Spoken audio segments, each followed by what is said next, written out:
Good news everyone, 400 to Fortune is back, which means last week we actually made a profit. When we last left the series we had an opening balance of 1,366, and of course now we have the balance of 2,367.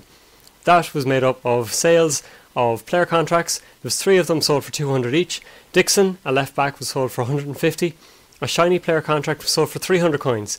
Falkenberg, a right back, went for 150. Thompson from the MLS was eventually sold for 150. Actually took a bit of persistence and a bit of staying power with him.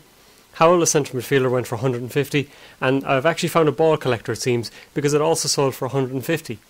Then I had to discard Heading for 6 coins and Hazel went for 32 coins. So that's the closing balance of 2,367. Now today I'm going to buy 2 packs. We're going to go all out here. We're going to stay in the bronze, of course, because we don't want to risk it all immediately. So we're going to buy one of the smaller packs and one of the larger packs. People were asking last week about the FIFA points, and it actually ties into the PC version. So it's essentially like Microsoft points, except it's direct to EA and straight into EA's pocket kind of thing. But you put in real money, and in return you get the points that you can put towards player packs and things like that. So this is what I've gotten so far. A couple of English bits and pieces, which is okay to see. Contracts, which might sell. A ball, so I'm going to stick that up and trade once again and see how it works out. Now this series, it takes a lot of persistence.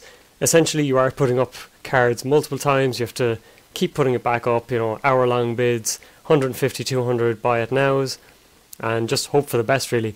If you do sell them though, you are making immediate profit, because if you discarded it, players might go for 32 coins, everything else might go for 6 to 12, whereas if you sell it, immediately you're making a substantial profit.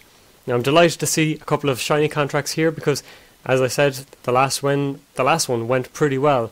So hope for the best. An English player there is always great to see. Any MLS players you can get as well, they're worth a go. Thompson nearly bucked the curve there, but thankfully managed to get rid of him in the end.